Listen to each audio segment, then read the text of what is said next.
Hello my dear friends, welcome to my science class. So students, we were discussing the chapter Getting to Know Plants, and we have discussed about the different plant parts, then the different type of plant, that plants can be herbs, shrubs and trees, and apart from that they can be creepers or climbers. Then we have discussed about the stem, the functions of the stem, and the leaf, the structure of the leaf and the functions of the leaf. So now students, let us start the root. So look at figure 17.3. Who do you think is watering their plants correctly? Paheli or Bujo, and why? So as you can see in this image, Paheli and Bujo are watering the plants. Bujo is watering the leaves only and Paheli is watering the part which is below the ground. Now which part of plant is in the soil? Let us learn more about this part from the following activities. So out of these two, who is watering the plants correctly? Yes, it is Paheli. Because in fact you also can perform this activity. Start watering, take 2 pots and water the below ground part of one pot and above ground part, that is the leaf and the stem, of another pot, and observe the plant after few days. What do you observe? That the pot in which you are watering the soil, the part of the soil which is below the ground, is in a healthy state, while the plant in which the pot in which you are watering the stem and leaves only, um, they were drying, they will start drying and they will have dull appearance. So the correct way is to water the plants, water the part which is below the ground. Now which part of the plant is in the soil or below the ground? It is the root. So let us perform this activity. You would require 2 pots, some soil, khurpi, blade or a pair of scissors and water. This activity is to be done in groups of 4 to 5 students. Select 2 plants of the same kind from an open ground and dig them out with roots. Take care that their roots do not break. Plant one of them in pot A. Cut off the roots from the... So the activity is you have to take 2 pots, fill them with soil and take 2 healthy plants. Then in pot A, put the plant carefully, one plant carefully in pot A, and in the second pot, that is in pot B, before planting it in the soil, just carefully remove the roots. Here, like here, they have removed the roots using a scissor, and then plant the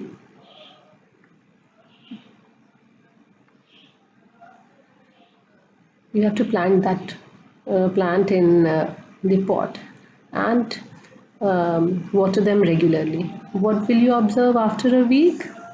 Out of these 2 plants, which plant will remain healthy?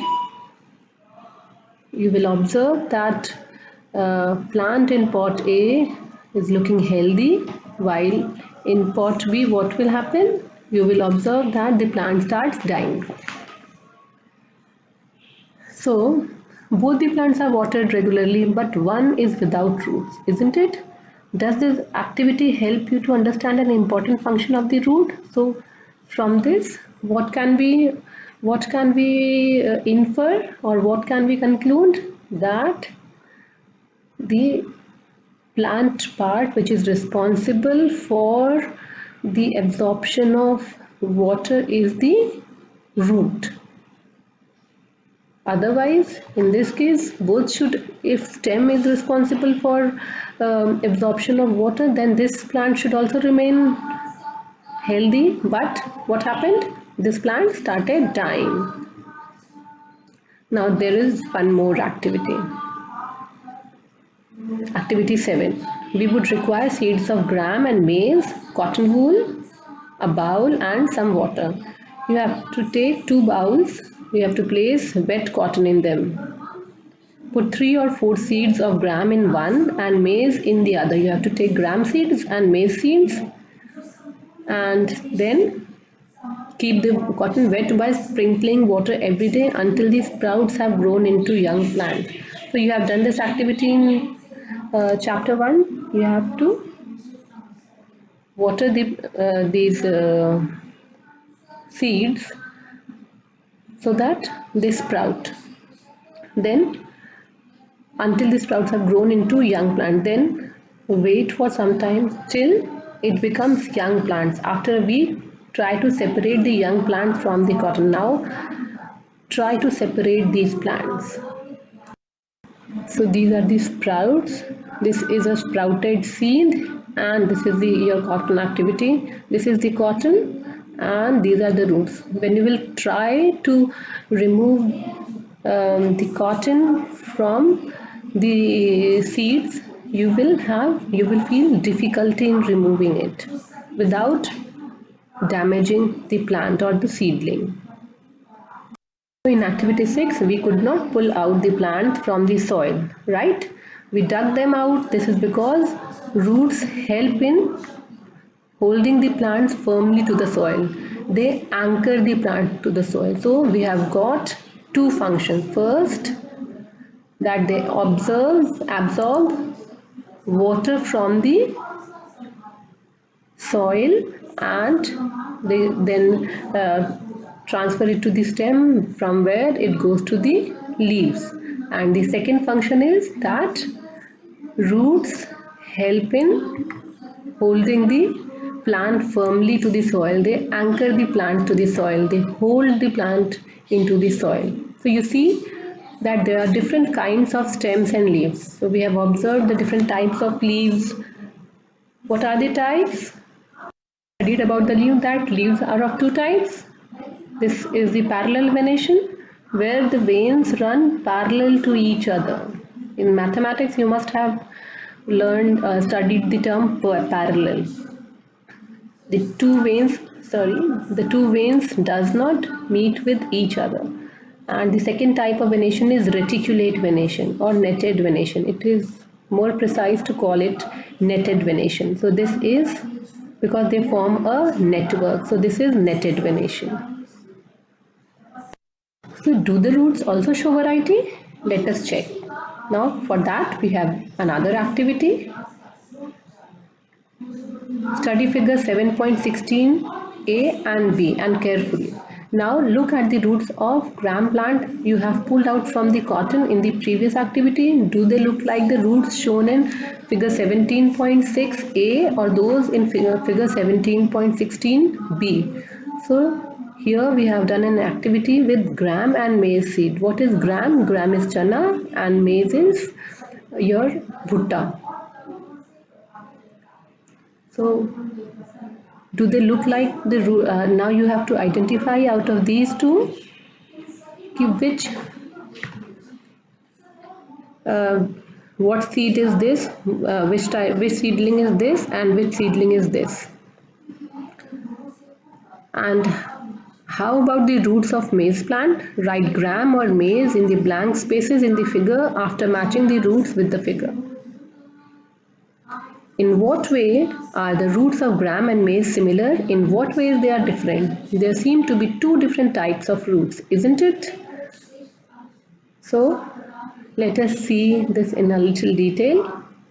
This is your maize, and when you will grow, when sprouts come out from maize, it will look like that. And this is the seedling stage, when we have grown it in a cotton, and at little later stage, when you will take out the seeds from this cotton, they will look like this.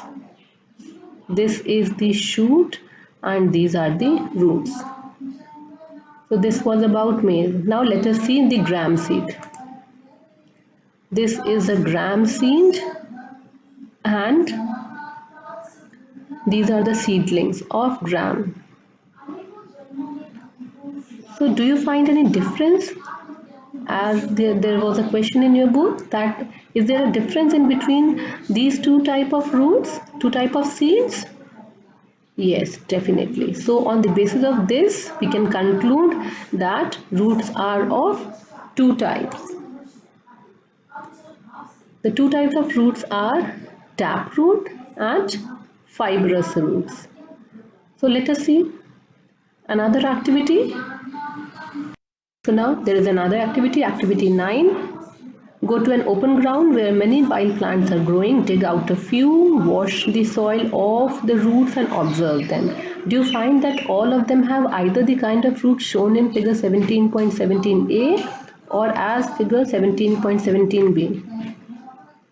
So first of all, now you can tell that A is roots of maize. A is roots of maize and B is root of gram. Because now it is clear that in case of gram there is a single thick root, and this is maize, this is the shoot and this is the root. Now let us see figure 17.17. So when you will dig uproot few of the roots, you will find that there are two types of roots. Let us observe first. You will uproot the plants. You will see that in few of the plant, the root, there is a single main root and then there are fine thread-like roots. And in few of the roots, you will find that there is no main root. A number of fine, very fine roots are there. Will be more clear when you see a radish, a turnip or a carrot. They are all roots. They have a main single root and fine fibers are there. So the roots in which there is a single main root, they are called as tap roots. And there are few plants like grasses, they have no main root like these. A number of fibers are there. So these are the uprooted plants and you can see that this is the main root. So this is a taproot system. And here you cannot identify the main root. A number of fine fiber-like roots are there. So these are the fibrous root systems. So for roots of kind shown in figure 17.17a, the main root is called as the taproot and the smaller roots are called as the lateral root. So the main root that is there is the taproot and the side roots, fine threads are called as the lateral roots. And plants with roots as shown in figure 17.17 do not have a main root. All roots seem similar and these are called as the fibrous roots. So these are the fibrous roots and this is the taproot in which one main root is there and these fine roots are called as the lateral roots. Now separate the plants you have collected into two groups. In group A, put those that have taproot and in group B, those that have fibrous roots. Now look at the leaves of the plant in group A. What kind of venation do they have? And what kind of venation do you see for plants of group B? Now what you have to do? The plant that you have uprooted, you have to group them. You have to put all the taproots together and you have to put all the fibrous roots together. Now observe the leaves. Do you find any difference between the taproot plants, the leaves of taproot plants and the leaves of fibrous root plants? Can you infer or conclude from these roots? You have to observe the venation of leaf, the arrangement of veins. Do you notice that leaf venation and the type of roots in a plant are related? In a very interesting way. In table 7.2, can you match the type of leaf venation and the type of root for some plants you have studied in all the activities so far? So now you have to observe the roots and the leaves. And what can we conclude? What do we observe?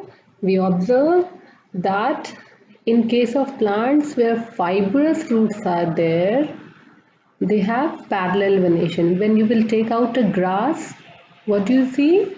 It has fibrous roots, and when you will observe the leaves of grass, it will be like that. That is, they have parallel venation. And secondly, when you will see the leaves of plants having taproot, you will see that the leaf has net-like arrangement, that is reticulate venation. So this is the correlation between the roots and the leaves. Fibrous roots, they have parallel venation. Tap roots, they have net-like venation. Tap roots have a main root, and then there's lateral roots are there. And fibrous roots, they do not have any main root, they have fine thread-like roots. Now one more thing I want to tell you students, that the monocots, there are a group of plants, they are called as monocots. They have a single cotyledon, like in case of maize. Maize is a monocot plant, it has a single cotyledon. In the same way, your rice, your wheat, all these are monocots. They have single cotyledon. So if you see the seeds also, you can find out the different type of leaves and roots. You can correlate. This is the seed of a monocot plant. Monocot plants have this type of seeds, that is one cotyledon seeds. They have parallel venation and they have fibrous roots. While dicot seeds that have two cotyledons, like your gram, it can be divided into two equal parts. The seed can be divided into two equal parts. The two cotyledons, they are called as dicots. They have reticulate venation and taproot. So this is the correlation that you can find out. Now can you fill this table? Types of root and types of leaf venation. Name of plant. You can name any dicot plant like gram or tomato or any other plant, and you can fill the type of venation. A gram plant has which type of venation? Gram is a dicot plant. It has two cotyledons, so it will have reticulate venation. And which type of roots will be there? They will have tap roots. Then name of plant, you will write the name of plant like grass. Which type of leaf venation? Parallel venation. And type of roots will be fibrous roots. So we have learned that roots absorb water and minerals from the soil, and the stem conducts these to leaves and other parts of the plant. So the function of roots is to absorb water and minerals from soil, and then it transfers to the stem, which conducts or transfers it to the leaves and other parts of the plant. The leaves prepare food, and the food travels through the stem and is stored in different parts of the plant. And what is the function of leaf? Leaf photosynthesizes, it prepares the food, and then this food travels through the stem, and it then reaches to different parts of the plant, and some of the food is utilized by the plant for its growth, and the extra food is stored in different parts of the plant which we eat, like we eat the roots of carrot, radish, sweet potato, turnip and tapioca. So we also eat many other parts of a plant where food is stored, and we also eat many other parts like the stem, like the fruits. Do you agree that stem is like a street with two-way traffic? Write the name of materials that goes up in the stem and that which goes down. So do you agree that stem is two-way traffic? Some particles or some things move in upward direction in the stem, and some things move in downward direction. So can you tell the substances that move up and the substances that move down? Can you tell? Yes, it is. The water and minerals move in upward direction from roots to the leaves, and the food that is prepared moves downwards from the leaves to the different parts of the body of parts of the plant, including the roots. So in case of roots, the food moves downward. So it is a two-way traffic. Now I have also told that which part of stem helps in conduction. It is the vascular bundles, and xylem and phloem, they are the two types of vascular bundles. Xylem is the part of stem or vascular bundle which is responsible for the transport of water and minerals, and phloem is the part of vascular bundle inside the stem which transports the prepared food from leaves to the roots.